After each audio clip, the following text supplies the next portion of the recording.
After God sent 10 plagues upon Egypt, Pharaoh finally agreed to let the Israelites go.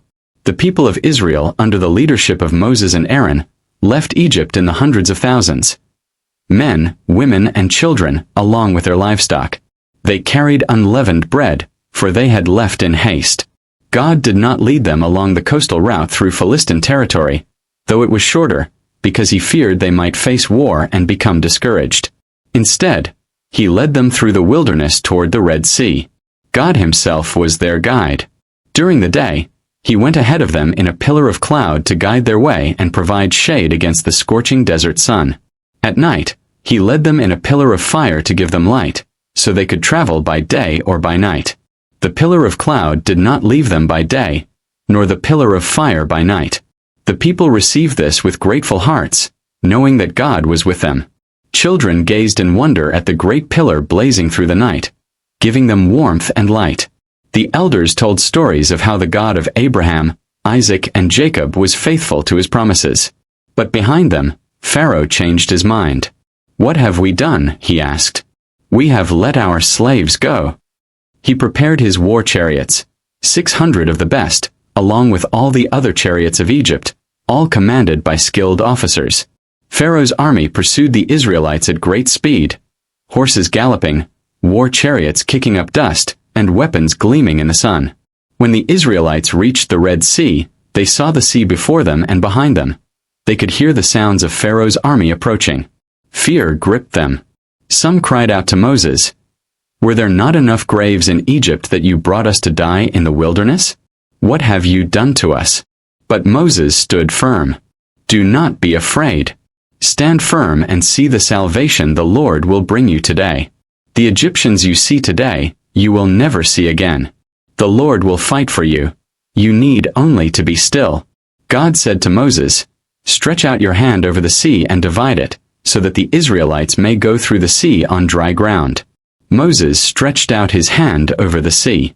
God sent a strong east wind all night long, and the wind parted the sea and turned it into dry land. The waters divided, a wall of water on the right, and a wall of water on the left. The Israelites began to cross through the middle of the sea on dry ground. Children ran laughing, touching the earth that had been underwater just minutes before. The elderly walked in awe and reverence, walking between walls of water. The pillar of cloud moved and stood between the Egyptian camp and the Israelites, bringing darkness to the Egyptians but light to Israel. When the Egyptians pursued them, their war chariots entered the middle of the sea on the dry path. But God looked down from the pillar of fire and cloud and threw the Egyptian army into confusion. The wheels of their chariots became stuck, and they had great difficulty driving. The Egyptians cried out, "Let us flee from Israel. The Lord is fighting for them against Egypt." Moses, having already crossed to the other side, stretched out his hand over the sea again. At daybreak, the waters returned to their place. The Egyptians were fleeing toward it, and the Lord swept them into the sea. The waters returned and covered the chariots and horsemen, Pharaoh's entire army that had followed them into the sea. Not one of them survived. That day, the Lord saved Israel from the hands of the Egyptians. Israel saw the Egyptians lying dead on the seashore. When the people saw the great work God had done against the Egyptians, they feared the Lord and believed in him and in his servant Moses. Then Moses and the Israelites sang this song to the Lord. I will sing to the Lord, for he is highly exalted. The horse and its rider he has hurled into the sea. The Lord is my strength and my song. He has become my salvation. He is my God, and I will praise him. My father's God, and I will exalt him. The women followed, led by Miriam, Moses' sister, playing tambourines and dancing. Sounds of joy and praise rose up to heaven. Children danced, elders swayed, and every heart was filled with thanksgiving. God had set them free. Their journey to Canaan, the promised land, had begun, and the pillar of cloud and fire would always lead them forward.